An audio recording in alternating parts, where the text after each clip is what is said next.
Hola chicos, espero que estén muy pero muy bien. En este video vamos a hablar acerca del tema de la radiactividad. Ok, para poder iniciar con este tema, vamos entonces a observar y a prestar atención al siguiente video.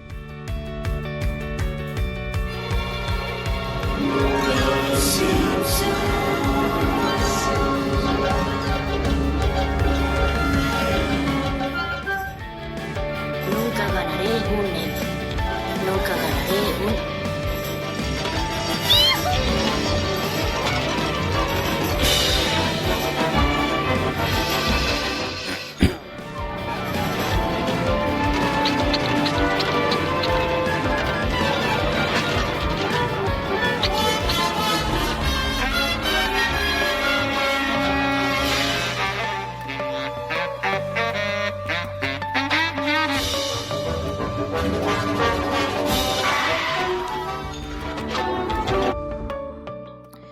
Muy bien, posiblemente muchos de ustedes estarán pensando que tiene que ver la introducción de esta famosa caricatura con el tema de la radiactividad. Ok, si ustedes prestaron atención a esta introducción, pudieron observar el lugar donde trabaja Homero Simpson, ¿verdad que sí? Ok, si lo vieron bien, se dieron cuenta que el lugar donde trabaja Homero Simpson es una central nuclear. Y se habrán dado cuenta que en esa central nuclear se necesitan ciertas medidas de seguridad, como por ejemplo ese traje que Homero utiliza. Posiblemente también ustedes observaron el momento donde Homero Simpson, cuando va rumbo a su casa, lanzará una pieza de un elemento radiactivo. ¿Por qué sabemos que es radiactivo? Porque emite luz, ¿verdad? Emite un brillo especial. Ahora bien, entonces, ya teniendo claro lo que ustedes observaron en el video, vamos a ver qué es radiactividad. La radiactividad es la emisión espontánea, o sea natural, de partículas o rayos que ocurren por el núcleo de un átomo. A los elementos que tienen esta propiedad se les llama elementos radiactivos.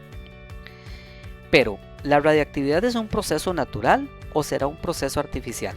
Pues bien, inicialmente la radiactividad era un proceso única y exclusivamente que ocurría de manera natural en algunos elementos químicos. Pero hace algunos años, ya las últimas décadas, se ha venido desarrollando este proceso también de manera artificial, en donde se ha logrado que otros materiales creados en los laboratorios tengan la capacidad de emitir luz y energía.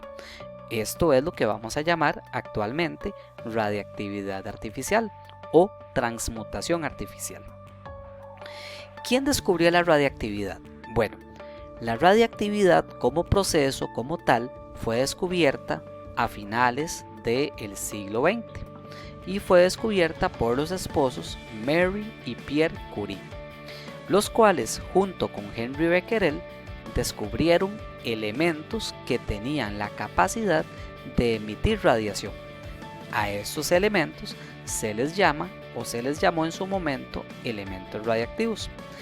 Estos científicos tienen el gran honor de haber sido galardonados con el Premio Nobel de Física y el Premio Nobel de Química gracias al descubrimiento de este gran proceso, el proceso de la radiactividad, y gracias al descubrimiento de elementos radiactivos como lo fueron el polonio, como lo fue el radio y posteriormente otros elementos como el uranio, el curio y el polonio.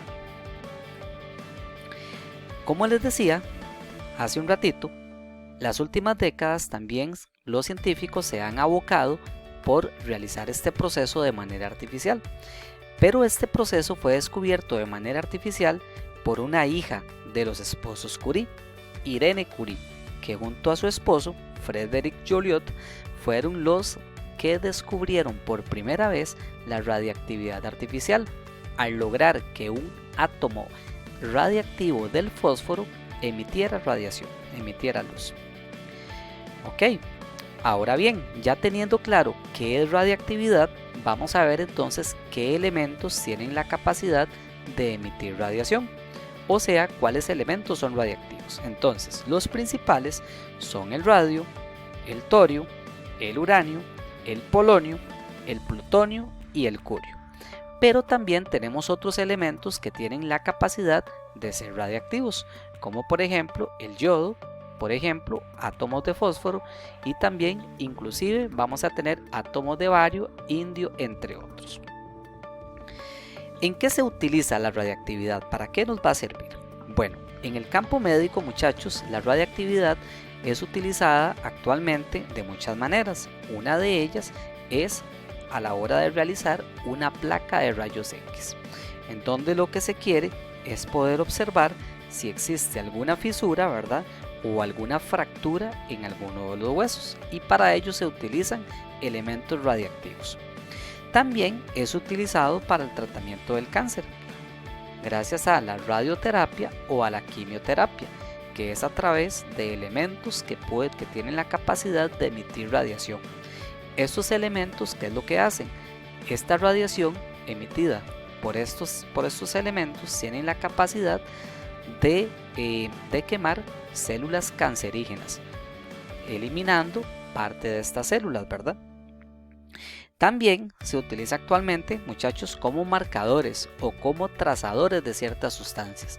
Es decir, se le agrega otra sustancia para que en caso de que un paciente lo ingiera, se pueda saber el camino que esa sustancia va a seguir dentro del organismo.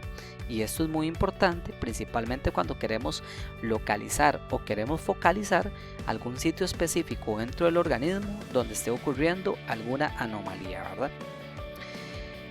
En el caso de Costa Rica, muchachos, a finales de los 80s y principios de los 90, el tratamiento del cáncer se realizaba a través de un aparato, de una máquina, que emitía radiación a través de un elemento radiactivo, que es el cobalto. Se utilizaba el cobalto 60. En Costa Rica, muchachos, fue utilizado durante varios años, pero lastimosamente hubo una tragedia en donde la máquina se dejó de calibrar, y producto de esa mala calibración en la máquina, los pacientes que eran sometidos al tratamiento contra el cáncer fueron sobreirradiados, y lastimosamente lo que ocurrió fue que muchos de ellos llegaran a perder la vida, ¿verdad?, producto de esa sobreirradiación. Actualmente Costa Rica lo que utiliza es otro tratamiento, pero en este caso con un elemento radiactivo que es el radio 226, en el cual lo que se hace es un tratamiento de radioterapia. Igual tratando de localizar dónde están las células que provocan el cáncer para tratar de destruirlas. En el campo agrícola también se utilizan elementos radiactivos para poder medir la acidez del suelo, para poder medir las propiedades que contengan el suelo, ¿verdad?, y los distintos terrenos donde vamos a producir. De ahí la importancia también de estos elementos. Y en el campo industrial, como lo vimos, el lugar donde trabaja Homero Simpson es una planta o una central nuclear en donde lo que se hace es producir energía. En el caso de Europa, muchos países europeos producen energía a través de estas centrales nucleares. Muy bien, vimos entonces las cosas positivas que tiene la radiactividad, pero lastimosamente tiene cosas también negativas. ¿Cuáles son entonces los peligros que va a tener esta radiactividad?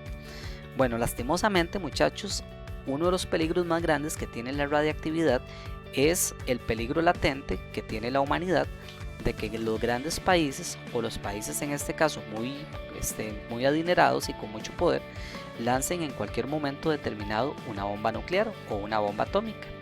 Estas bombas no es nada más y nada menos que elementos radiactivos, que en el momento en el que entran en contacto unos con otros van a liberar grandes cantidades de calor, grandes cantidades de energía que van a provocar sobreirradiación en las personas. Entonces, eso es un peligro que tenemos.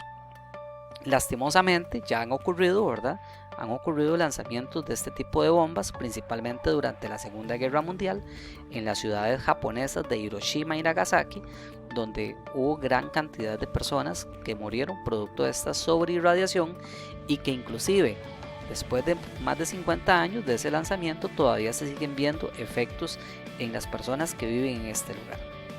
Otro peligro latente que tenemos también con la radiación es accidentes que pueden ocurrir en las centrales nucleares, como ocurrió en el año 1986 en Chernobyl, una ciudad de Ucrania, y también en la ciudad japonesa de Fukushima, donde lastimosamente hubo una fisura en la central nuclear, lo que provocó una explosión que liberó gran cantidad de material radioactivo al ambiente, provocando entonces no solamente un daño ambiental enorme en el lugar como tal, sino que desgraciadamente la muerte de muchas personas.